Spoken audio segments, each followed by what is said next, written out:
Last class में हम लोगों ने एक्सरसाइज 2.1 तक कर लिया था, जहां तक मुझे याद है। 2.1 में जिनको डाउट था उन्होंने मुझे डाउट व्हाट्सएप करे थे और वो डाउट डिस्कस हो गए थे। ठीक, सैटरडे को आप लोगों की डाउट क्लास है। सैटरडे को आप लोगों की डाउट क्लास है, ये आपको मैंने पहले भी बताया था। तो सैटरडे को सर को मैंने बोला था अमित सर लेंगे आपकी डाउट क्लास। तो अमित सर आपको मिसलेनियस के जो सेट्स वाले क्वेश्चन थे, जो काफी सारे बच्चों को प्रॉब्लम आ रही थी कि लिखना कैसे है, क्वेश्चन नंबर 7 से 12 वाले जो थे, और एक आधा एग्जाम्पल भी था, वो वाले सारे क्वेश्चन सर आपको उस क्लास में कराएंगे। जिन बच्चों के वो हो चुके हैं उनके लिए वो क्लास कंपलसरी नहीं है, लेकिन फिर भी जिनको अटेंड करनी हो वो कर सकते हैं। ठीक है, सैटरडे सुबह आपको उसका लिंक मिल जाएगा या फ्राइडे शाम को। तो सैटरडे जो क्लास होगी वो कंपलसरी नहीं है, लेकिन फिर भी मैंने आपको बता दिया उसमें क्या होगा। कुछ लोग जो अटेंड करना चाहें वो कर सकते हैं, सारे भी अटेंड करना चाहें सारे भी कर सकते हैं, कोई दिक्कत वाली बात नहीं है। एक्सरसाइज 2.1 किस किस ने कंप्लीट कर लिया, चैट बॉक्स में लिखो। एक्सरसाइज 2.1 किस किस ने कंप्लीट कर लिया चैट बॉक्स में। बहुत बढ़िया, कंप्लीट करके मेरे को साथ साथ सेंड करते रहना।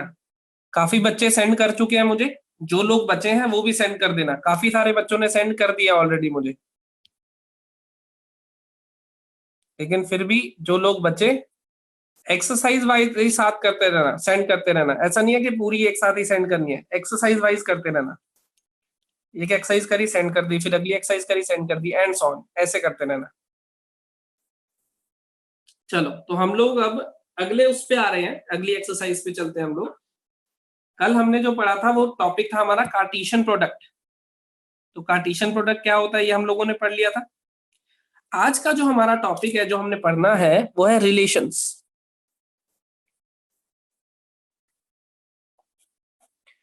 लास्ट टाइम जो हमने टॉपिक पढ़ा था वो था कार्टेशियन प्रोडक्ट। आज जो हम लोगों को टॉपिक पढ़ना है वो है रिलेशंस। अब सबसे पहले देखते हैं रिलेशन होता क्या है हमारे पास। ठीक, रिलेशन, रिलेशन पहले डेफिनेशन बोल रहा हूं, साथ साथ लिख भी दूंगा। A relation R from a non-empty set A to a non-empty set B. A relation R from a non-empty set A to a non-empty set B. A relation R from a non-empty set A to a non-empty set B is a subset of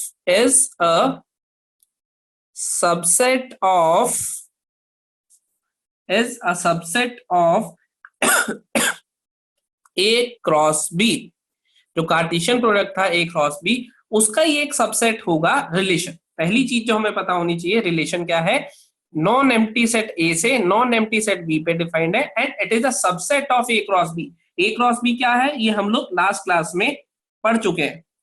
This subset is derived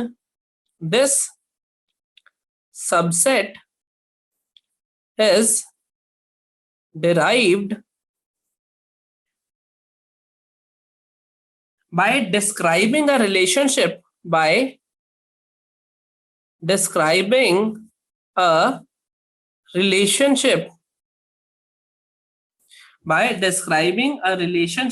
between elements of A and elements of B। देखो फिर से बोल रहा हूं, a relation R from a non-empty set A to a non-empty set B। इसका मतलब इसमें हम empty sets की बात नहीं करेंगे। A relation R from a non-empty set A to a non-empty set B is a subset of A cross B। A cross B का वो subset होगा। This subset is derived by describing a relationship between elements of A and elements of B। Elements of A और elements of B में कुछ relationship describe करेंगे, उससे ये relation are बनेगा। जैसे मैं आपको एक एग्जांपल के थ्रू समझाता हूं। मान लो ए हमारे पास है 1,2, बी हमारे पास है 3,4 फॉर एग्जांपल ये। अब अगर मैं आपसे कहूं ए क्रॉस बी लिख दो, तो आप ए क्रॉस बी बहुत आसानी से आप सब लोग लिख सकते हो, है ना। क्या आएगा 1,3, 1,4, 2,3 2,4 सही कह रहा हूं। ये आएगा हमारे पास A क्रॉस B 1 3 1 4 2 3 2 4, लेकिन ये रिलेशन नहीं है, ये A क्रॉस B है। इसके किसी सबसेट को हम क्या कहेंगे, रिलेशन कहेंगे, जिसमें एलिमेंट A और एलिमेंट B के बीच, elements of A and B के बीच कोई एक रिलेशन डिस्क्राइब होगा। अब वो रिलेशन कैसा होगा, देखो R equals to ordered pair x, y such that y equals to, मान लो लिख दिया y equals to 2x, x belongs to A and y belongs to B। क्योंकि पहला एलिमेंट किससे आता था, A से, तो लिख दिया x बिलोंग्स टू A। दूसरा एलिमेंट किससे आता था, B से, तो क्या लिख दिया y बिलोंग्स टू B। हम क्या कह रहे हैं, R equals to x, y, जिसमें x कहां से आएगा, A से, y कहां से आएगा, B से। और ये वो रिलेशनशिप है जो हम कह रहे थे, the subset is derived bye describing a relationship, कह रहे थे ना, x और y को ऐसे रिलेट करना है हमें। तो अब ये कंडीशन फॉलो करने वाले जितने x, y होंगे, ये कंडीशन फॉलो करने वाले जितने x, y होंगे, वो हमें इसमें मिलेंगे। तो R इक्वल्स टू, क्या आप लोग बता सकते हो कौन कौन सेटिस्फाई करेगा इसको, y इक्वल्स टू 2x, कौन कौन सेटिस्फाई करेगा इसको, बिल्कुल सही, बिल्कुल सही, सिर्फ और सिर्फ ये जो y की वैल्यू होनी चाहिए वो 2x होनी चाहिए, सिर्फ 2,4 सेटिस्फाई करेगा और कोई सेटिस्फाई नहीं करेगा। सभी बच्चों ने सही आंसर लिखा है, जितनों ने भी आंसर लिखा है। तो ये क्या आ जाएगा मेरे पास, ऐसा। तो R रिलेशन क्या आ गया, ये आया मेरे पास। हमने क्या करा, इसका एक एलिमेंट, इस टाइम पे एलिमेंट्स क्या है, ये ऑर्डर्ड पेयर एलिमेंट्स है, सेट के एलिमेंट्स ये थे, A क्रॉस B के एलिमेंट्स कौन है, ऑर्डर्ड पेयर। तो ये हमारे पास R बन गया रिलेशन। इतना पॉइंट समझ आया। अब मान लो अब ये हो गया एक रिलेशन है।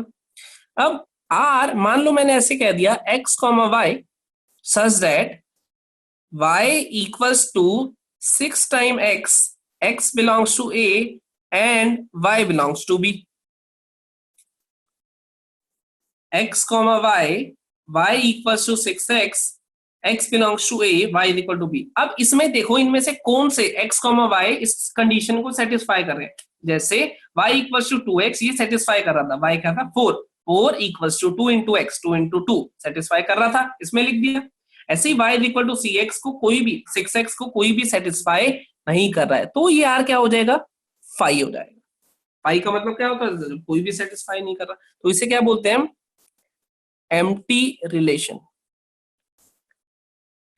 जैसे वहां पे एम्प्टी सेट बोलते थे, यहाँ पे क्या बोल देंगे, एम्प्टी रिलेशन बोल देंगे। सही है। ऐसे ही मैंने बोला R equals to x, y such that x plus y is less than 10 where x belongs to A and y belongs to B। अब ये दिया मैंने आपको, अब क्या कह सकते हो, बिल्कुल सही, बिल्कुल सही, बिल्कुल परफेक्ट आंसर दे रहे हैं सब। लेकिन अभी सबका आंसर नहीं आया, 43 लोगों का आंसर आया मेरे पास।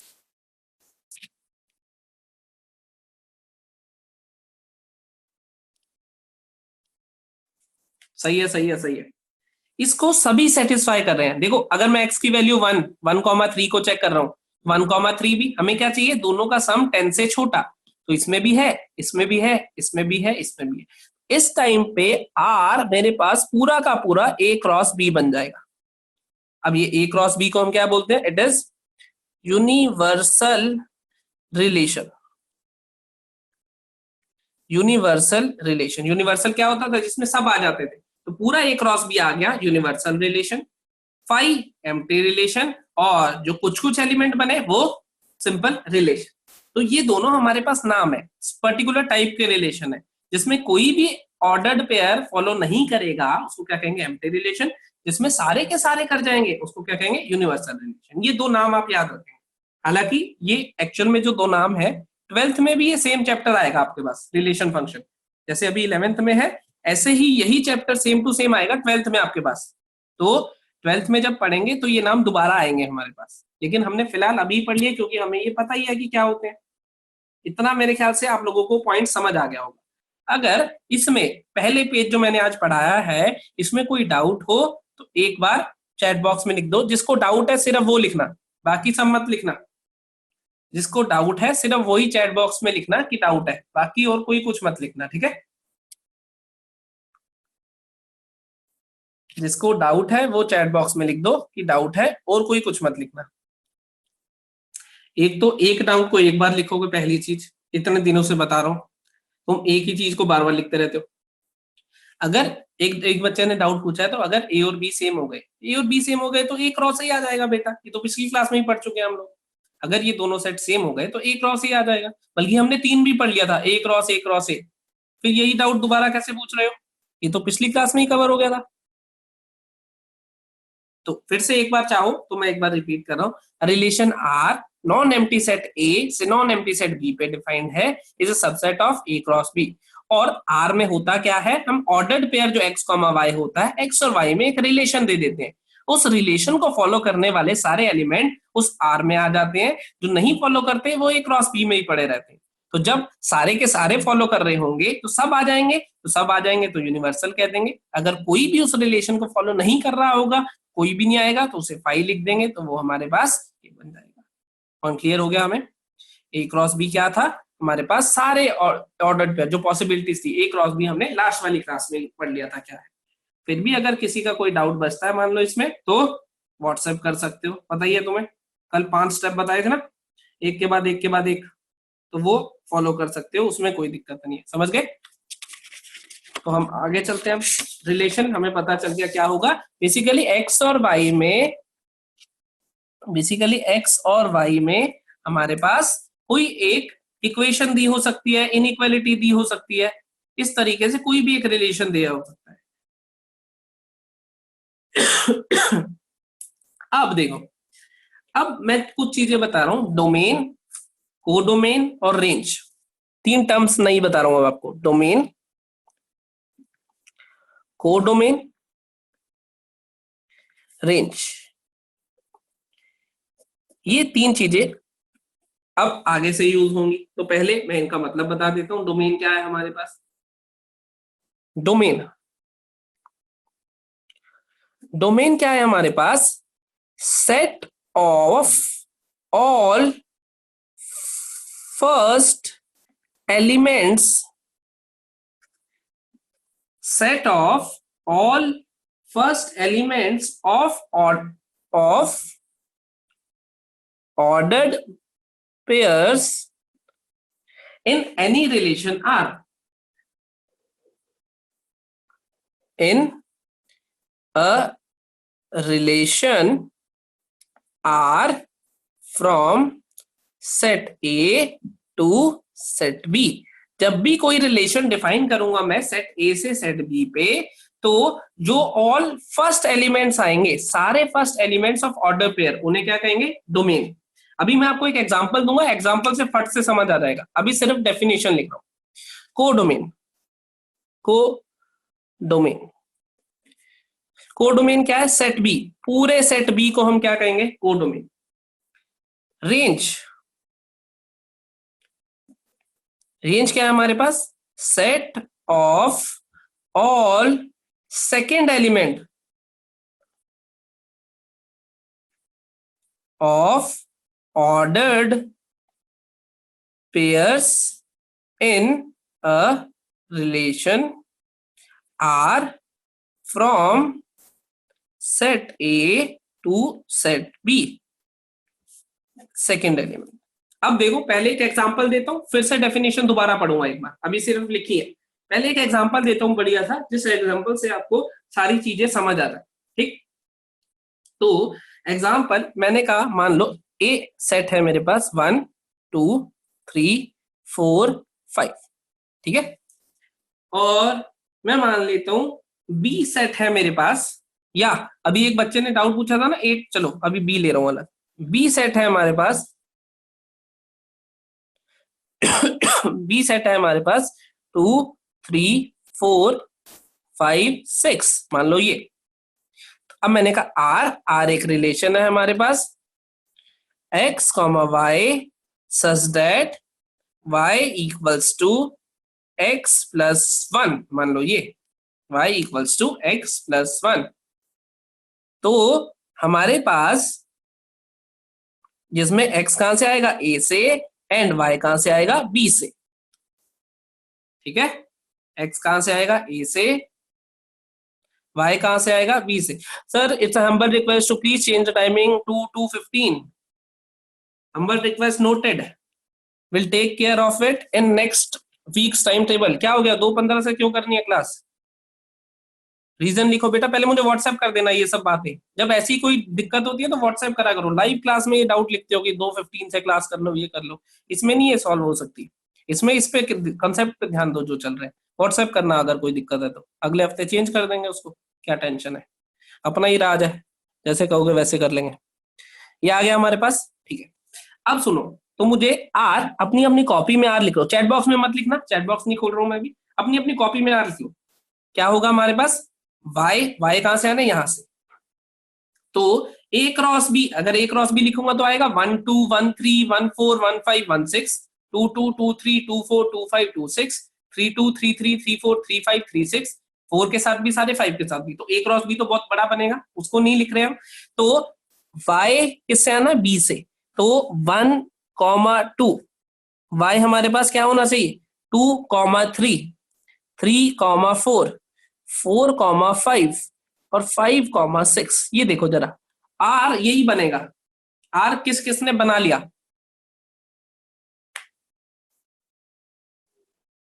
वाई क्या है, काफी सारे बच्चों ने बना लिया, बहुत बढ़िया बहुत बढ़िया। अब वो बच्चे लिखो जिन जिन ने आर नहीं बनाया, जिन बच्चों ने नहीं बनाया वो लिखो। अरे डन वाले मत लिखो, अब जिन्होंने नहीं बना पा रहे जो। देखो मैं फिर से समझा रहा हूं कैसे बनाना है। देखो इधर उसने कहा वाई का, छोड़ दो मत लिखो। ये कौन सा वर्ड होता है ओए, मेटेड, ये कौन सा वर्ड सीखा है तुमने? ये जिस भी बच्चे ने लिखा था, कृपया अपनी इंग्लिश टीचर से मिले जाके एक बार, और जाके बहुत तसल्ली से उनसे मार खा के आए एक बार। मेडिड कोई वर्ड नहीं होता, मेड होता है, मेडिड। वाह, चलो कोई बात नहीं, खैर ये सारी गलतियां मैं भी करता था बचपन में, इसमें कोई गलती मत करना बस मैथ्स में। एक्स कॉमा वाई, अब y को ना b का एलिमेंट, x को ना a का एलिमेंट, तो b का element should be 1 plus a का एलिमेंट, यही कह रहा है वो। b का एलिमेंट कौन है, 2, ये क्या होगा 1 प्लस 1, लिख दिया 2 के साथ 1।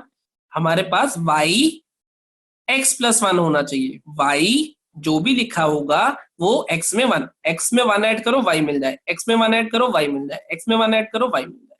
तो यहां से देखा कि आप चाहो तो पहले a क्रॉस b लिख सकते हो और ए क्रॉस बी में से छांट लो कौन कौन से एलिमेंट सेटिस्फाई कर रहे हैं। लेकिन अभी मैंने एग्जांपल बहुत बड़ा ले लिया है, तो ए क्रॉस बी बहुत बड़ा बनेगा, तो ए क्रॉस बी लिखने की जरूरत नहीं है, हम जो जो एलिमेंट सेटिस्फाई कर रहे होंगे वो लिख देंगे। तो ये रिलेशन तक पहुंच गए हमने, ये सारा रिलेशन लिख दिया कि 2 के साथ कौन पेयर हो रहा था, 1, क्योंकि अगर x की वैल्यू 1 है, यहाँ पे x की वैल्यू 1 डालो तो y कितना आएगा, 2, लिख दिया। अगर x की वैल्यू 2 है, क्योंकि x की सारी वैल्यूज ले सकता है ना, ए सेट कौन होता है, x की वैल्यू 2 है मान लो, क्योंकि इसने कहा है x कहां से आएगा, a से। x की वैल्यू 2 हुई तो y की वैल्यू 3, x की वैल्यू 3 हुई तो y की वैल्यू 4, x की वैल्यू 4 हुई तो y की वैल्यू 5, x की वैल्यू 5 हुई तो y की वैल्यू 6, लिख दिया ये हमने। सही है। अब मान लेता हूं थोड़ी देर के लिए यहाँ पे एक और एलिमेंट था 7, यहाँ पे थोड़ी देर के लिए मैंने मान ली यहाँ पे एक और एलिमेंट था 7, ठीक है। तो अब आ जाते हैं फिर से एक बार डेफिनेशन, क्या ये 7 रिलेशन में कहीं आएगा, क्योंकि 7y की वैल्यू होने के लिए x को 6 होना पड़ेगा, लेकिन x 6 तो यहाँ था ही नहीं, तो अभी भी रिलेशन सेम ही रहेगा, ये रिलेशन बना हुआ है मेरे पास। अब आ जाते हैं डोमेन, रेंज और कोडोमेन। डोमेन, डोमेन की डेफिनेशन देखते हैं, set of all first element of relation. First element कौन कौन है, 1 है, 2 है, 3 है, 4 है, 5 है। देखो जरा समझे, जो ऑर्डर्ड पेयर बने थे उनके पहले पहले एलिमेंट उठा के लिख दो, 1 लिख दिया, 2 लिख दिया, 3 लिख दिया, 4 लिख दिया, 5 लिख दिया। क्या कहते हो, समझ गए। तो डोमेन क्या था, जो भी रिलेशन आपने बनाया उसके सबके पहले एलिमेंट उठा के लिख दो, समझ गए। रेंज, पबजी आया फिर से, आज पबजी नाम बदल ले भाई। रेंज, रेंज में उसने क्या कहा, रेंज रेंज रेंज रेंज, ये रहा रेंज में उसने कहा set of all second elements, सारे सेकंड एलिमेंट उठा के लिख दो। सेकंड एलिमेंट कौन आए हैं? 2 3 4 5 6। सेकंड एलिमेंट कौन आया? 2 3 4 5 6, सेकंड एलिमेंट लिख दिए। कोडोमेन, कोडोमेन क्या था? कोडोमेन तो था सेट बी, पूरा का पूरा सेट बी लिख दो। सेट बी कौन है? ये, तो क्या हो जाएगा? 2 3 4 5 6 7। डोमेन रिलेशन में लिखे हुए ऑर्डर्ड पेयर के सारे पहले वाले एलिमेंट उठा के एक सेट में लिख दो, वो डोमेन बन गई। सारे दूसरे वाले उठा के लिख दो, वो कोडोमेन बन गई। और सारा का सारा सेट बी लिख दो, ए से बी डिफाइंड था हमारे पास, तो सेट बी पूरा लिख दिया, तो क्या बन गया मेरे पास? कोडोमेन बन गया। मेरे हिसाब से डोमेन, कोडोमेन, ये सब आपको क्लियर हो गए होंगे। अगर फिर भी कोई डाउट बचता है तो वीडियो को एक बार दोबारा से देखना। ये कोई बच्चा लिख रहा है टेक अनदर सेट सी, ये कौन लिख रहा है बेटा? एक बार दोबारा से लिखना। रिलेशन हमेशा दो सेट के बीच में डिफाइंड होता है, ऐसे अपने घर का राज नहीं है कि कितने भी ले लो। रिलेशन हमेशा दो सेट के बीच में डिफाइंड होता है। सर ये डोमेन, कोडोमेन, रेंज पढ़ते क्यों है बेटा? अभी आगे इसका यूज आएगा ना। अभी तो आपको यही नहीं पता कि आपने 10th तक क्यों पढ़ाई करी है। इन सबको पढ़ने से नंबर आते हैं। यार आर्यन बेटा मैं बता रहा हूं, तीसरा सेट नहीं ले सकता क्योंकि रिलेशन दो सेट के बीच में डिफाइंड होता है। फिर कह रहे हो कि तीसरा सेट ले लो। Relation is defined between only two sets. ये क्रॉस प्रोडक्ट नहीं है कि A cross B cross C जो कल लिया था वैसे 3 ले लो 4 ले लो घर का राज है। रुको जरा, अरे सॉरी क्यों कह रहा है भाई? सॉरी मत कह ऐसे, ऐसे कोई मैं नाराज थोड़ी हो गया, पूछना तुम्हारा फर्ज है। वो लिख रहा है तेजस डोमेन ट्रिगो में तो अलग था, ट्रिगो में भी अलग नहीं था, ट्रिगो में सेम था। उस टाइम बोला था कि अभी तुम्हें पता नहीं है तो अभी कुछ बोलो मत। ट्रिगो में अभी कुछ नहीं बताया था, और डोमेन एक्चुअल में 12th में आएगा, वो पढ़ेंगे तब देखेंगे। अभी के लिए डोमेन क्या है हमारे पास? उसमें भी डोमेन याद हो तो बोला था वैल्यूज ऑफ एक्स, जिसके लिए फंक्शन डिफाइंड होगा। इसमें भी यही बोल रहा हूँ, वैल्यूज ऑफ एक्स। देखो एक्स क्या क्या वैल्यू ली थी एक्स ने, ये एक्स की वैल्यूज ही तो लिखी है पहले एलिमेंट जब मैं कह रहा हूँ, तो मतलब सारी एक्स की वैल्यूज लिख दी, वही डोमेन है। अब ये पेज पलट रहा हूं मैं। रिलेशन को 3 तरीकों से डिफाइन करते हैं हम। एक, अच्छा सेट को कितने तरीकों से करते थे? 2 तरीकों से। सेट को कितने तरीकों से करते थे? 2 तरीकों से। पहला तरीका रोस्टर फॉर्म, दूसरा सेट बिल्डर फॉर्म। ये लिखा हुआ है, ये पहला तरीका अपना रोस्टर फॉर्म। रोस्टर फॉर्म में क्या होता था? सारे एलिमेंट लिस्ट कर दो, कॉमा से सेपरेट कर दो, ब्रैकेट में डाल दो, तो ये कौन सी हो जाएगी? Roster form. ये लिखी हुई है, ये कौन सी फॉर्म है? Set builder form. हम क्या करते थे सेट बिल्डर फॉर्म में? एक स्टेटमेंट या इक्वेशन दे दो जिसको सेटिस्फाई करने वाले सारे आ जाएंगे, तो ये क्या हो गई? Set builder form. एक देता हूं, ये हो गई हमारे पास सेट बिल्डर फॉर्म, ये हो गई हमारे पास रोस्टर फॉर्म। तो अब एक और नई फॉर्म इसकी बता रहा हूं, तीसरी form. Set builder form, roster form तो 2 तो है ही, वही पुरानी है जैसे पहले पढ़ते थे। अब बच्चा लिख रहा है रिलेशन कुछ भी ले सकते हैं। ऐसे कुछ नहीं बेटा, वो क्वेश्चन में देगा ये रिलेशन, ये तो मैंने एग्जांपल के लिए लिया ना। ऐसे नहीं है अपनी मर्जी से ले लेंगे कि तू मेरा भाई मैं तेरा भाई, रिलेशन हो गया, हम रिश्तेदार हो गए, ऐसे नहीं, वो क्वेश्चन में देगा रिलेशन। अब देखो, अभी मैं तीसरी तरह से उसी उसको बना रहा हूं रिलेशन को। इसको बोलते हैं हम एरो डायग्राम या फिर मैपिंग। एरो डायग्राम या फिर मैपिंग। देखो कैसे बनाना होता है। ये एक एलिप्स टाइप का, सर्कल टाइप की चीज ऐसे बनाओ, ऐसे। ये हो गया, ये हम लेते हैं सेट ए, ये हम लेते हैं सेट बी, और ये एरो दिखाते हैं कि ए से लेके बी तक डिफाइंड है। अभी कुछ मत लिखो चैट बॉक्स में, अगर अभी कुछ भी लिखते रहोगे कोई फायदा नहीं होगा। चैट बॉक्स में तभी लिखना जब मैं कहूंगा लिखने को। देखो ए सेट मेरे पास क्या था? 1 2 3 4 5। ए सेट था 1 2 3 4 5। ए सेट में लिख दूंगा 1 2 3 4 5, सारे एलिमेंट लिस्ट कर दिए। बी सेट था 2 3 4 5 6 7। 2 3 4 5 6 7, ये कर दिया मैंने। सेट ए लिख दिया, सेट बी लिख दिया। इतना समझ आ गया तुम्हें? ए सेट क्या था? 1 2 3 4 5, तो ए में लिख दिया 1 2 3 4 5। बी सेट क्या था? 2 3 4 5 6 7, तो यहां लिख दिया 2 3 4 5 6 7, इतना तो काम खत्म। ठीक है, अब देखो 1 किससे लिंक हो रहा था? 2 से। 2 क्योंकि हमारे पास इक्वेशन क्या दी हुई थी, y equal to x plus 1, तो 1 किससे लिंक हो रहा था? 2 से। तो मैंने क्या करा, 1 को लिंक कर दिया 2 से, 1 को लिंक कर दिया 2 से। 2 किससे लिंक हो रहा था? अगर x की वैल्यू, ये क्या होती है मेरे पास, x की वैल्यूज होती है, ये क्या होती है मेरे पास, y की वैल्यूज होती है। x की वैल्यू 1 डाली तो y की वैल्यू 2 आ गई, x की वैल्यू 2 डाली तो y की वैल्यू 3 आ गई, 3 पे y की वैल्यू 4 आ गई, 4 पे y की वैल्यू 5 आ गई, 5 पे इसकी वैल्यू 6 आ गई। तो ये स्ट्रेट लाइन से हमने क्या करा, जोड़ दिया। अगर x की वैल्यू 1 है, देखो यहाँ पे x की वैल्यू 1 डालो तो y की वैल्यू कितनी आ रही है, 2 आ रही है। x की वैल्यू 2 डालो, y की वैल्यू 3 आ रही है, तो 2 को 3 से जोड़ दिया, 3 को 4 से, 4 को 5 से, 5 को 6 से, एंड सो ऑन। ये बन गया मेरे पास। इसको बनाने में किसी को डाउट तो चैट बॉक्स में लिखो, अब पढ़ूंगा, चैट बॉक्स लिखो। इसको बनाने में किसी को डाउट, इसको बनाने में किसी को डाउट? एक बार फिर से बता दो, नहीं चलेगा, एक बार फिर से तो वीडियो में बताना पड़ेगा। y equal to x plus 1 था, इसको हम एरो डायग्राम बोलते हैं या फिर मैपिंग बोलते हैं। एरो डायग्राम के नाम से याद रखेंगे अभी, एरो डायग्राम। एनसीईआरटी में भी बना मिलेगा तुम्हें। मैच द फॉलोइंग नहीं है ये, वो देखो ये कह रहा है भाई मैच द फॉलोइंग क्या देते हैं इसको, खेल थोड़ी ना चल रहा है।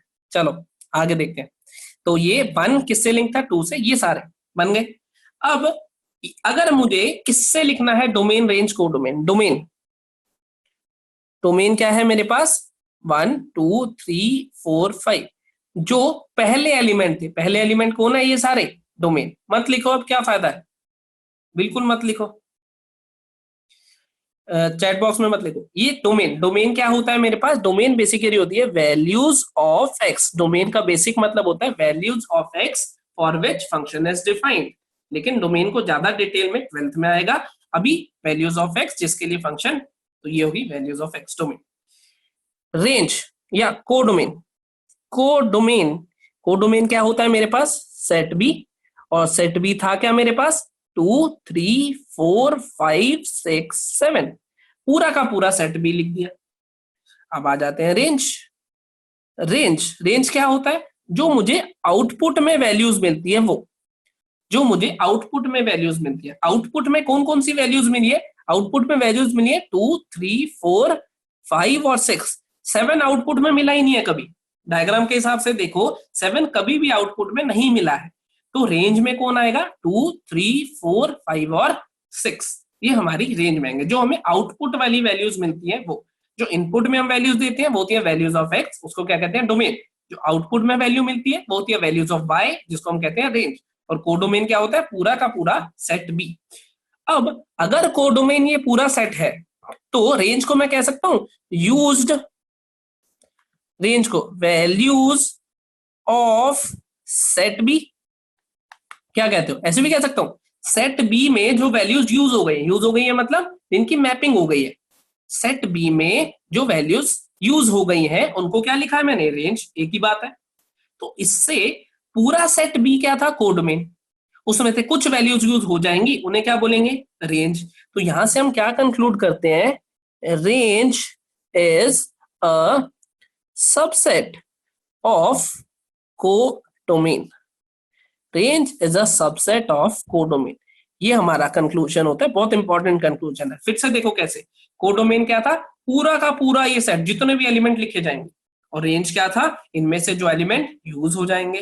तो यूज जो होंगे वो कुछ एलिमेंट होंगे, और ये पूरा है तो पूरे सेट के कुछ एलिमेंट ले लिए तो वो क्या बनता है हमेशा, सबसेट। पूरे सेट के, ये पूरा सेट था, कुछ एलिमेंट ले लिए तो वो क्या बनता है, हमेशा सबसेट बनता है। तो हम क्या कहते हैं, range is always a subset of codomain.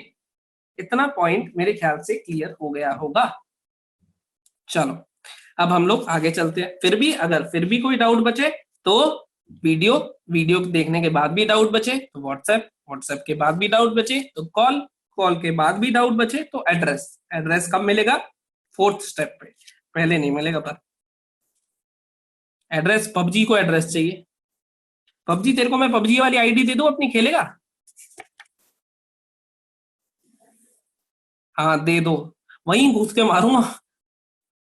चलो हम लोग अब आगे चल रहे हैं। अब हम कह रहे हैं total number of relations from set A to set B. Total number of relation, अब चैट बॉक्स में मत लिखो कुछ भी, टोटल नंबर ऑफ रिलेशन जो कि सेट ए से सेट बी में बनेंगे। तो मैंने मान लिया number of element of A हमारे पास m है, number of elements in B हमारे पास n है मान लो। तो ए क्रॉस बी में कितने एलिमेंट होंगे, जरा अब लिखो चैट बॉक्स में, ए क्रॉस बी में कितने एलिमेंट होंगे? ए क्रॉस बी में, बहुत बढ़िया, बहुत बढ़िया, बहुत बढ़िया। काफी सारे बच्चों ने सही लिखा है, एक दो बच्चों ने अभी तक गलत लिखा है। एक ने 4 लिख दिया है और एक ने m स्क्वायर लिख दिया, n स्क्वायर शायद। वो 4 वाले का आंसर गलत है, और एक ने 2 लिखा है उसका भी गलत है। m प्लस n लिखा है उसका भी गलत है। m इंटू n या mn भी लिख सकते हो, एक ही बात।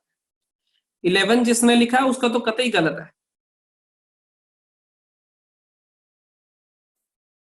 देखो चलो, हमने कल ही पढ़ लिया था ये कि अगर इसमें 2 एलिमेंट है, इसमें 3, तो ए क्रॉस बी में कितने होंगे? 6, दिस इनटू दिस, तो m क्रॉस n। अब हम रिलेशन, रिलेशन है क्या, रिलेशन क्या है हमारे पास? सबसेट। रिलेशन क्या है हमारे पास? रिलेशन हमारे पास है क्या? Subset, subset of A cross B. तो कितने रिलेशन बनेंगे का मतलब मैं ये कह दूं कितने सबसेट बनेंगे। तो number of relations from set A to B, from A to B is number of subsets of A cross B। क्योंकि हम यही तो कह रहे थे, रिलेशन है क्या? सबसेट है। तो कितने रिलेशन बनेंगे ये पता लगाना है, इसका मतलब कितने सबसेट होंगे ये पता लगा लो। और कितने सबसेट होंगे ये कैसे पता लगाते थे? 2 to the power number of element से। और नंबर ऑफ एलिमेंट कितने आए हमारे पास ए क्रॉस बी में? m इंटू एन, तो क्या हो जाएगा? 2 टू दी पावर m। तो ये हमारे पास आंसर आएगा, number of relation defined from एक सेट टू दूसरा सेट। इसमें मेरे ख्याल से कोई डाउट होना नहीं चाहिए, फिर भी एक सेकंड में रिपीट कर देता हूँ। टोटल नंबर ऑफ रिलेशन निकालना चाहते हैं हम सेट ए से सेट बी में। ए में m एलिमेंट है, बी में n एलिमेंट है, तो ए क्रॉस बी में m इंटू एन एलिमेंट होंगे। ये हमने कल पढ़ लिया था। रिलेशन होता क्या था? सबसेट होता था ए क्रॉस बी का। तो नंबर ऑफ रिलेशन अगर हम निकालना चाहते हैं तो क्या निकाल लेंगे? नंबर ऑफ सबसेट जो कि ए से बी पे डिफाइंड होंगे। और नंबर ऑफ सबसेट का फॉर्मूला होता था 2 टू द पावर n, जिसमें n क्या होता था? Number of element. अब इसमें नंबर ऑफ एलिमेंट कितने हैं? m into n. तो आंसर क्या आ जाएगा? 2 to the power m into n. ये एक और बार एक्सप्लेनेशन हो गई। इस पेज को फिर से देख लो, यहाँ पे मैंने एरो डायग्राम सिखाया है। इनपुट 1 होगा तो आउटपुट कितना आएगा? तो 1 को एरो दिखा दिया 2 कि 1 के कॉरेस्पॉन्डिंग आउटपुट है 2, 2 के कॉरेस्पॉन्डिंग आउटपुट है 3, 3 के कॉरेस्पॉन्डिंग आउटपुट है 4। ये हो गया पूरा सेट पहला, जो एक्स की वैल्यूज होती हैं उसे क्या बोलते हैं? डोमेन। पूरा सेट दूसरा उसको बोलते हैं कोडोमेन, और उसकी जो यूज्ड वैल्यूज होती हैं उसे बोलते हैं रेंज। तो range is always a subset of codomain. एक बार फिर से वीडियो में भी देखना है इसको।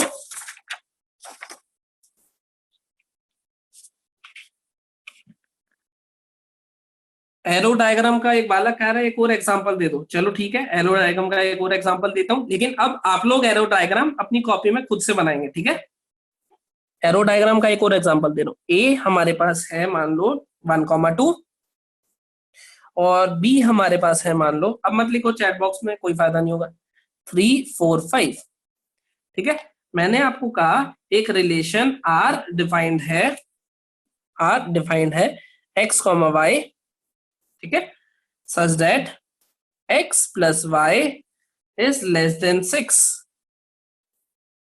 ये दे दिया मैंने, where x belongs to A and y belongs to B। ठीक है, तो ये जो मैंने लिख के दिया ये कौन सा है? Roster, sorry, set builder form. इतना तो समझ रहे हो ना, जो मैंने लिख के दिया है वो सेट बिल्डर फॉर्म है। तुम्हें इसको रोस्टर फॉर्म में लिखना है, एरो डायग्राम से बनाना है, डोमेन बताना है, कोडोमेन बताना है, और रेंज बताना है, सब बताना है। रोस्टर फॉर्म में लिखना है, एरो डायग्राम, डोमेन और रेंज और कोडोमेन। फटाफट से अपनी कॉपी में कर लो ये, फिर मैं करूंगा, फिर हम लोग चेक करेंगे कि सही है कि नहीं।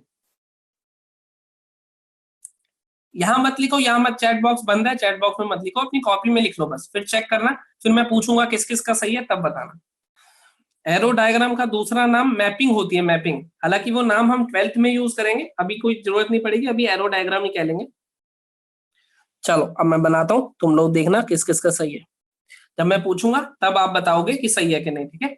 अभी पहले मैं पूरा क्वेश्चन सॉल्व करूंगा, फिर मैं बाद में पूछूंगा किस किस का पूरा सही है। आर, हमें क्या चाहिए था, एक्स और प्लस वाई लेस देन 6, तो 1,3 आ जाएगा, क्योंकि 1+3 क्या होता है, लेस देन 6। 1,4 आ जाएगा, क्योंकि 1+4 भी क्या होता है, लेस देन 6। 1,5 नहीं आ सकता, क्योंकि 1+5 कितना होता है, 6, इसको सेटिस्फाई नहीं कर रहा। 2,3 आ जाएगा, क्योंकि 2+3 कितना होता है, लेस देन 6। 2,4 नहीं आएगा, 2,5 नहीं आएगा। वैसे ए क्रॉस बी में कितने एलिमेंट होने थे, 6, कौन कौन से, 1,3, 1,4, 1,5, 2,3, 2,4, 2,5, उनमें से जो सेटिस्फाई कर रहे थे इस गिवन कंडीशन को, वो हमने यहां लिख दिए, तो ये बन गया आर। अब इसी को, ये कौन सा हो गया हमारे पास, रोस्टर फॉर्म। इसी को 1, 2, 3, 4, 5 set A set B arrow diagram से दिखाते हैं। 1 किसके साथ लिंक है, 1 3 के साथ भी है और 1 4 के साथ भी है, तो 1 को 3 के साथ भी पहुंचा दो, 1 को 4 के साथ भी पहुंचा दो, क्योंकि 1 3 के साथ भी लिंक है और 1 4 के साथ भी। 2 किसके साथ लिंक है, 3 के, तो 2 को 3 के पास पहुंचा दो। समझ गए, ये बना वेन डायग्राम। देखो दोबारा से, 1 3 के साथ भी था और 1 4 के साथ भी, तो 1 को 3 के साथ भी जोड़ दो, 1 को 4 के साथ भी जोड़ दो। 2 3 के साथ था तो 2 को 3 के साथ जोड़ दो, तो ये बना एरो डायग्राम। अब क्या चाहिए हमें, डोमेन। डोमेन क्या होता था मेरे पास, या तो इसके सारे पहले पहले वाले एलिमेंट उठा लो, क्या है इसके पहले एलिमेंट, 1 1 2, तो डोमेन क्या होगा, 1,2, क्योंकि 1 को 2 बार तो लिखेंगे नहीं। कोडोमेन, कोडोमेन क्या होती थी, पूरा का पूरा सेट बी, तो पूरा का पूरा सेट बी लिख देता हूं, 3 4 5, पूरा का पूरा सेट बी बन गया कोडोमेन। रेंज, रेंज क्या होता था मेरे पास, अगर ऐसे रोस्टर फॉर्म में लिखा है तो सारे सेकंड एलिमेंट उठा लो, सेकंड एलिमेंट कौन है, 3 4 3, तो क्या लिख दूंगा, 3,4, क्योंकि रिपीट तो करते नहीं थे सेट में। या फिर अगर एरो डायग्राम बना रखा है तो एरो डायग्राम में जो जो वैल्यूज यूज हुई है कौन कौन सी हुई है, 3 और 4, तो 3 और 4 लिख दिया। अब अभी चैट बॉक्स खोल रहा हूं, अब मैंने चैट बॉक्स ओपन कर लिया है। अब मुझे ये बताओ किस किस का सही है।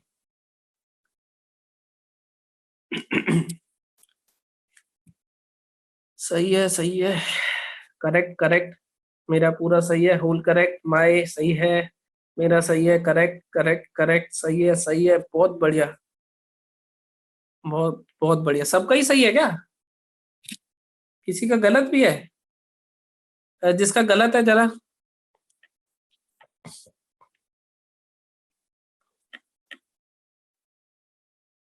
हाँ कोई एलिमेंट मैच हो रहा है या नहीं हो रहा है, एरो डायग्राम में उसे जरूर दिखाना है, एरो डायग्राम में पूरा ए पूरा बी आएगा। चलो ठीक है, जिनका सही नहीं हुआ वो एक बार वीडियो देखते हुए दोबारा से करेंगे। एरो डायग्राम में सारे एलिमेंट दिखाने हैं आपको, पूरा ए पूरा बी, जो मैच हो रहे हैं वो भी, जो मैच नहीं भी हो रहे वो भी।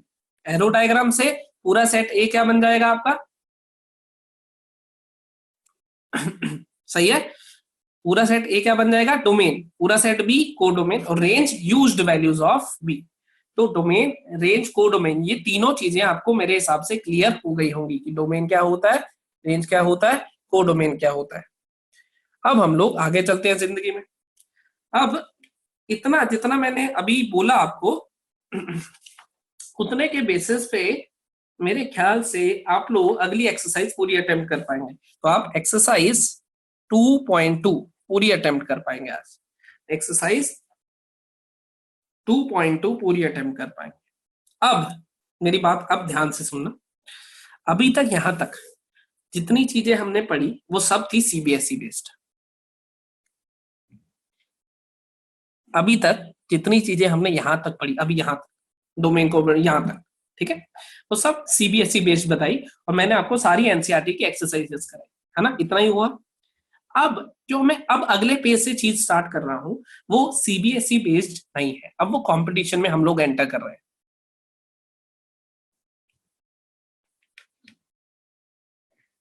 डोमेन को एक बच्चे ने डाउट लिखा है, डोमेन को यूज्ड वैल्यूज ऑफ ए कह सकते हैं, बिल्कुल कह सकते हो बेटा, कोई दिक्कत नहीं है।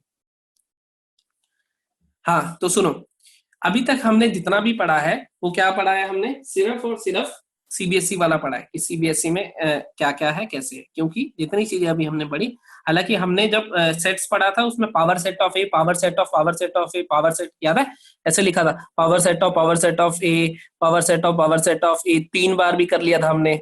वो सारा सीबीएसई से बाहर की चीज थी, वो ऊपर की चीजें थी। हालांकि उसमें थोड़ी थोड़ी लोगों को दिक्कत भी आई, लेकिन फिर काफी सारे बच्चों ने उसको ग्रैब भी कर लिया था। अब हम लोग जो चीज पढ़ेंगे, अभी देखो चैप्टर हमारा 2.2 तक हुआ है, ठीक। आगे इसमें चैप्टर में 2.3 है, फिर मिसलेनियस है। अब हम कंपटीशन की चीजें पढ़ेंगे थोड़ी सी, ठीक है। अब उसके बाद हम लोग 2.3 और 2. मिसलेनियस कर पाएंगे, वो मैं आपको बता दूंगा जब आपको करनी होगी। जब तक जो हम कंपटीशन का पढ़ेंगे उसका असाइनमेंट मैं आपको देता रहूंगा। अब कंपटीशन का शुरू कर रहे हैं, तो आप लोगों से अब मैं कुछ चीजें सुधारने को कह रहा हूँ, ठीक है। अभी तक तो जैसे भी आप लाइव क्लास लगा रहे थे, अब आप कंसंट्रेशन अपनी बहुत ज्यादा रखेंगे चीजों में, क्योंकि अब हमारे पास इतनी टाइम नहीं होगा और इतनी आसान चीजें भी हम नहीं पढ़ रहे होंगे कि हम बार बार उसको रिपीट कर सकें, ठीक है। हालांकि आप कहोगे तो मैं रिपीट कर दूंगा, लेकिन आप कंसंट्रेशन जितनी मैक्सिमम रख सकते हो उतनी मैक्सिमम रखोगे, ठीक। ताकि पहली बार में देखो, जो चीज पहली बार में समझ आती है ना, उतना ही क्रिस्टल क्लियर वो कंसेप्ट होता है। दूसरी तीसरी बार में समझने से अपना ही कॉन्फिडेंस डाउन होता है। तो मैक्सिमम जितना बोलूं आराम आराम से बोलता रहूंगा, दिमाग में बिठाते रहना, अपनी कॉपी साथ रखना, कॉपी में लिखते रहना, जो क्वेश्चन होगा क्वेश्चन करते रहना, बाकी हर चीज अपने दिमाग में बिठाते रहना। लाइव क्लास का जब भी रिकॉर्डेड लेक्चर मिलेगा, हाउ टू, बेटा अभी मत लिखो डाउट, मैं ये सब डाउट मैं क्लियर करूंगा, how to increase the speed, how to attempt the paper, ये सारी जिम्मेवारियां मेरी हैं, उसकी टेंशन मत लो। लेकिन वो अभी टाइम नहीं है हमारे पास डिस्कस करने का ना, अभी की स्पीड बढ़ाना या कुछ नहीं, अभी सिर्फ कंसेप्ट सीखना तुम्हारा काम है। स्पीड कब बढ़ानी है, कैसे बढ़ेगी, वो सब मैं बता दूंगा। तो अब से आपको कंपटीशन हम लोग स्टार्ट कर रहे हैं, तो कंसंट्रेशन बहुत हाई चाहिए होगी, ठीक है। वीडियो जब भी आपको मिलेगी, आपको दोबारा अच्छे से देख के अपने नोट्स बनाने होंगे। प्लस जो डीपीपी मिलेगी, अभी तक क्या होता था, आप लोग डीपीपी अटेम्प्ट करते थे, एक क्वेश्चन करा नहीं हुआ तो मेरे को डाउट पूछ लिया। अब कम से कम आप 3 अटेम्प्ट दोगे, एक बार अटेम्प्ट करोगे, क्वेश्चन सॉल्व नहीं हुआ, दोबारा से थ्योरी पढ़ोगे या दोबारा से वीडियो देखोगे, फिर अटेम्प्ट करोगे, फिर भी नहीं हुआ तो किसी फ्रेंड से, अभी तो खैर आपके दोस्त नहीं बने होंगे, लेकिन जब वहां होगे फिर से अटेम्प्ट, कम से कम 3 बार। अब आपको फाइट करना है क्वेश्चन से, क्वेश्चन से हारना नहीं है, क्वेश्चन से जीतना सीखना है। अब हर क्वेश्चन से आप फाइट करोगे, और जैसे जैसे आप फाइट में जीतते रहोगे आपका कॉन्फिडेंस बढ़ता रहेगा, उतना ही आप अपने सक्सेस मतलब अपने सिलेक्शन के पास जाते रहोगे, ठीक है। अब से मैं ये सब चीजें आपसे एक्सपेक्ट करके चलूंगा। तो अब अगर क्लास के बीच में अब कहोगे रिपीट कर दो रिपीट कर दो रिपीट, अगर 10 बार भी कहोगे और मुझे लगेगा कि कंसेप्ट आसान है, आप लोग खुद से भी कर सकते हो, तो मैं उसको शायद ही रिपीट करूं। हालांकि आप व्हाट्सएप पे दोबारा कहोगे तो मैं आपको बता दूंगा, लेकिन क्लास का टाइम अब हम लोग थोड़ा ज्यादा यूटिलाइज करेंगे, ठीक। अब जो सबसे पहली चीज हमें पढ़नी है कंपटीशन के लिए, वो हम लोग स्टार्ट करते हैं आज। सबसे पहली चीज जो हमें पढ़नी है कंपटीशन के लिए, वो है वेवी कर्व मेथड। बताता हूँ वेवी कर्व मेथड है क्या हमारे पास।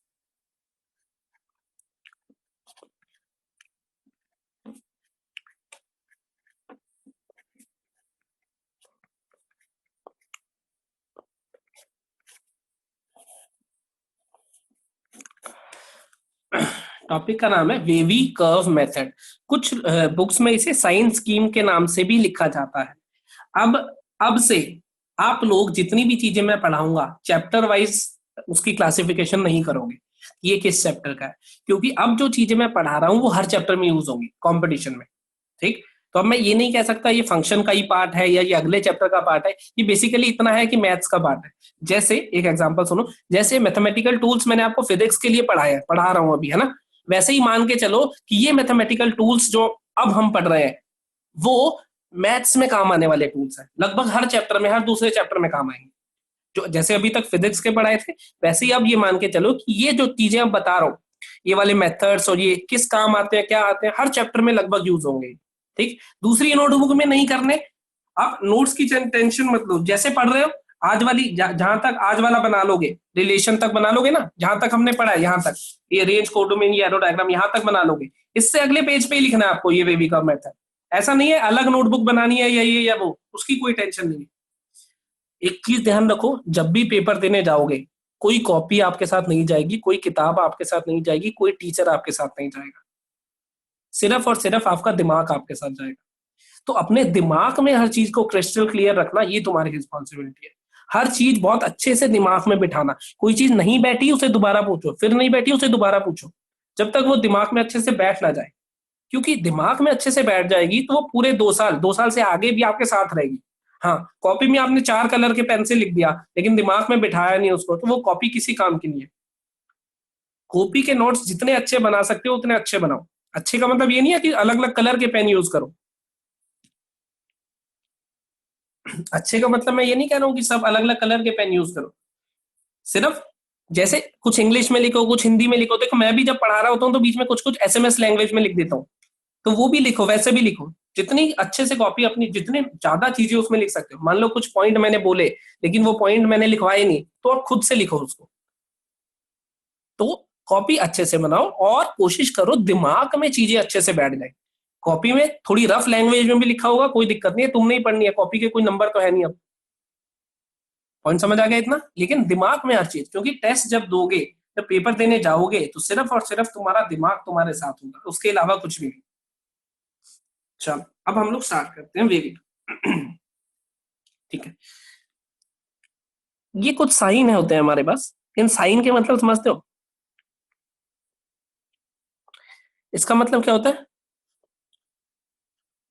ग्रेटर देन, इसका मतलब लेस देन, इसका मतलब ग्रेटर देन और इक्वल टू,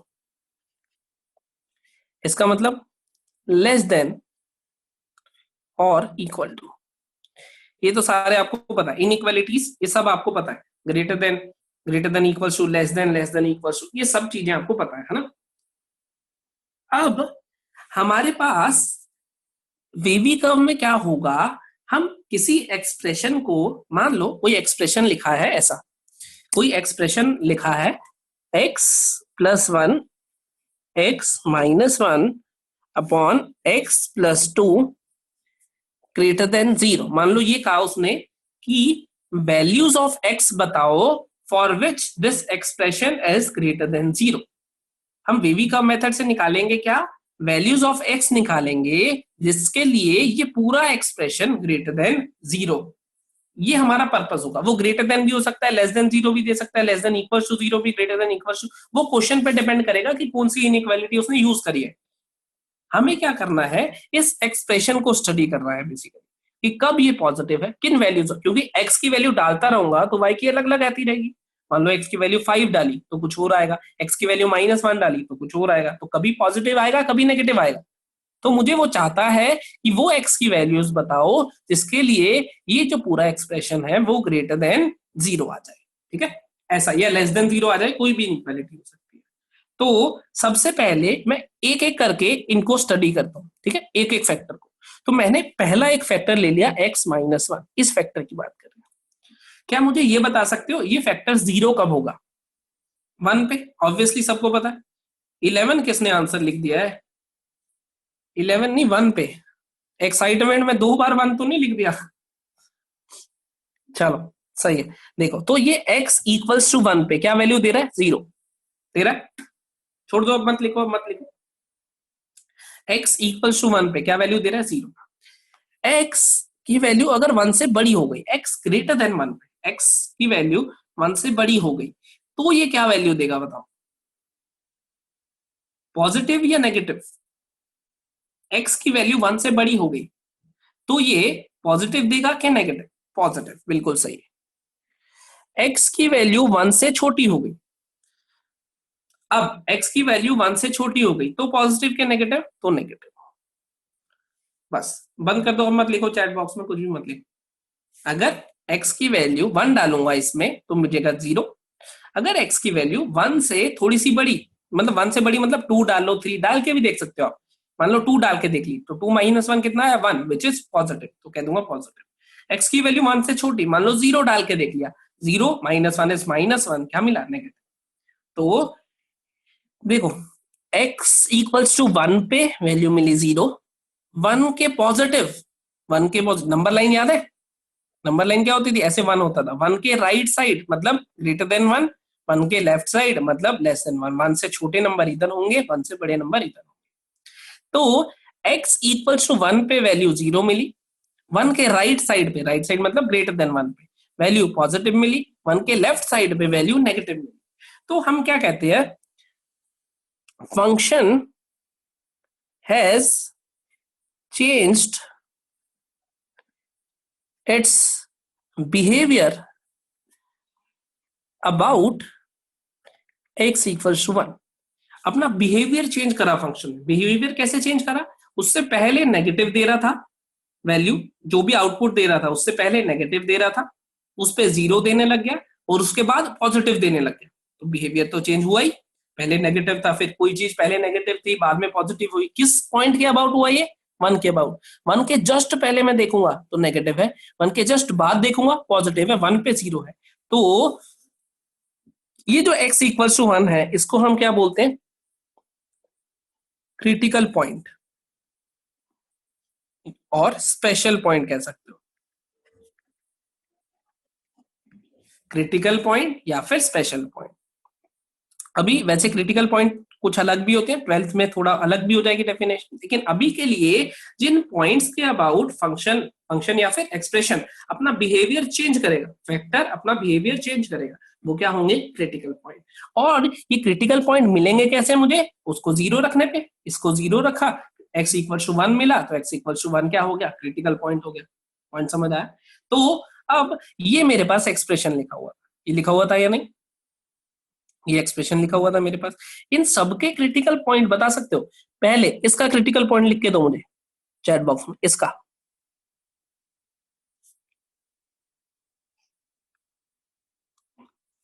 सबने सही लिखा है, सबने -1 लिखा है सबने, बहुत बढ़िया। बस रुक जाओ रुक जाओ रुक जाओ रुक जाओ रुक जाओ रुक जाओ, और मत लिखो। इसका तो हमने अभी निकाला ही है 1।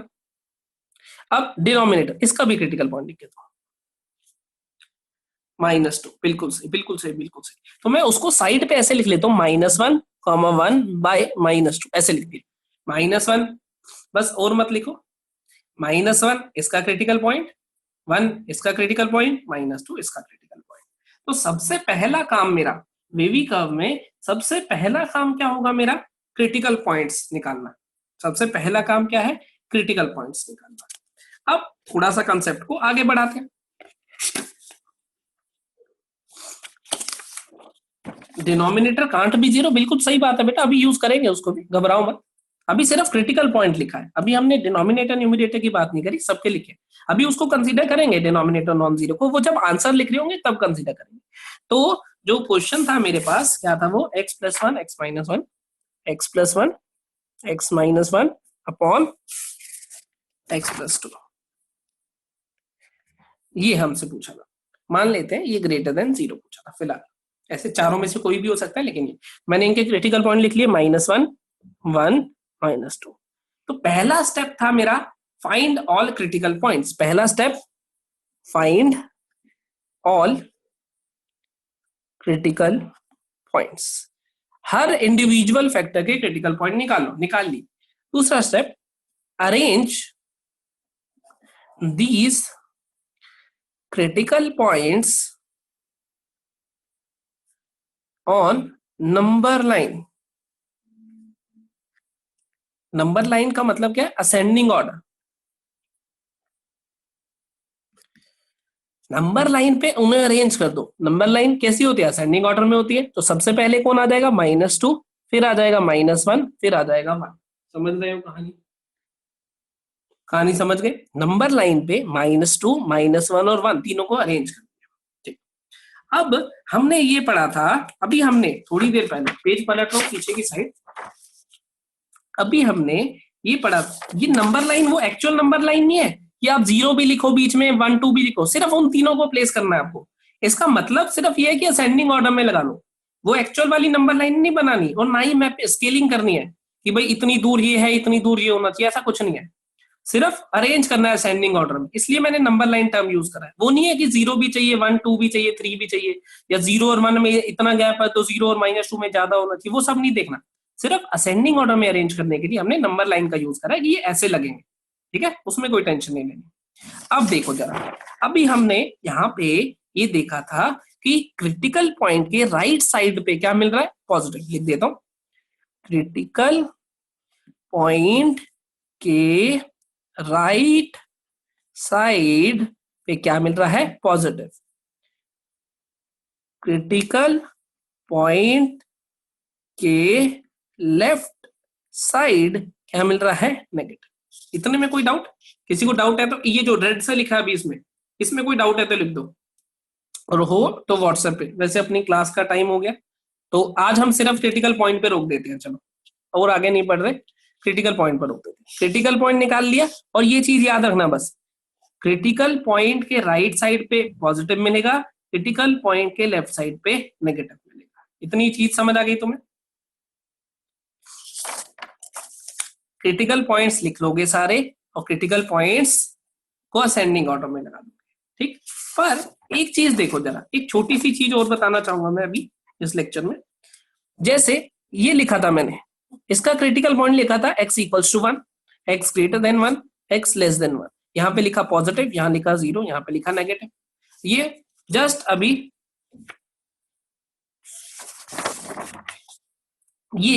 अभी मैंने लिखा था कि x इक्वल्स टू 1 पे 0, ग्रेटर देन 1 पे पॉजिटिव, लेस देन 1 पे, अभी देखा भी था हमने, यही दोबारा से लिख दिया। अब मैंने कहा अगर मुझे फैक्टर ऐसा मिल गया तो जरा इसका क्रिटिकल पॉइंट बता दो जरा। ये फैक्टर है, इसका critical point 1 obviously, x equals to 1 पे 0, x ग्रेटर देन 1 पे क्या मिला बताओ जरा। x ग्रेटर देन 1 पे x की वैल्यू अगर 1 से बड़ी हो गई, मान लो 2 डाल दिया आपने, नेगेटिव मिला या नहीं। x लेस देन 1, x की वैल्यू 1 से छोटी, मान लो 0 डाल दी, क्या मिला, पॉजिटिव मिला। अब ये और ये दोनों अलग रिजल्ट देने लग गए, देखो जरा। क्रिटिकल पॉइंट के राइट साइड पे अभी तक क्या मिल रहा था, पॉजिटिव, और अब क्या मिल रहा है, नेगेटिव। उल्टा हो गया खेल। क्रिटिकल पॉइंट के लेफ्ट साइड पे क्या मिल रहा है, नेगेटिव, यहाँ क्या मिल रहा है, पॉजिटिव। उल्टा हो गया खेल। वो किस वजह से, क्योंकि यहाँ पे coefficient of x is positive, और यहाँ पे coefficient of x is negative. दिखाई दिया, x का कोफिशिएंट पॉजिटिव है, यहाँ पे x का कोफिशिएंट नेगेटिव। इस वजह से यहाँ पे जो चीजें हो गई वो रिवर्स हो गई या नहीं।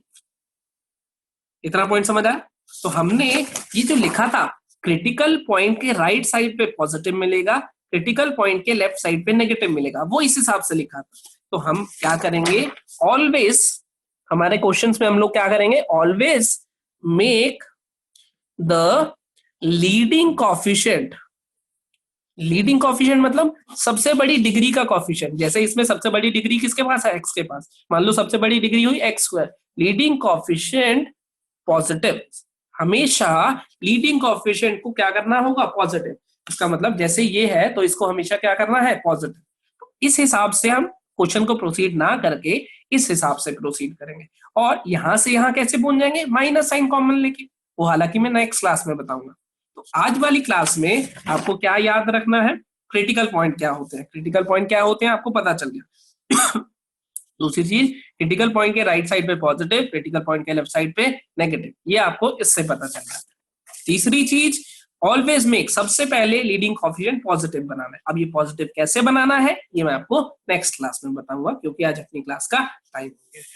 आप आज के लिए क्या करोगे, एक्सरसाइज 2.2 कंप्लीट करके दोगे। एक्सरसाइज 2.2 कंप्लीट करके दोगे मुझे, ठीक है। वेवी कर्व हम लोग नेक्स्ट क्लास से यहीं से स्टार्ट करेंगे, क्रिटिकल पॉइंट से, ठीक है। 5 मिनट में मैं ये रिवाइज भी करा दूंगा दोबारा, और इससे आगे भी प्रोसीड करेंगे। चलो आज की क्लास हम लोग खत्म कर रहे हैं।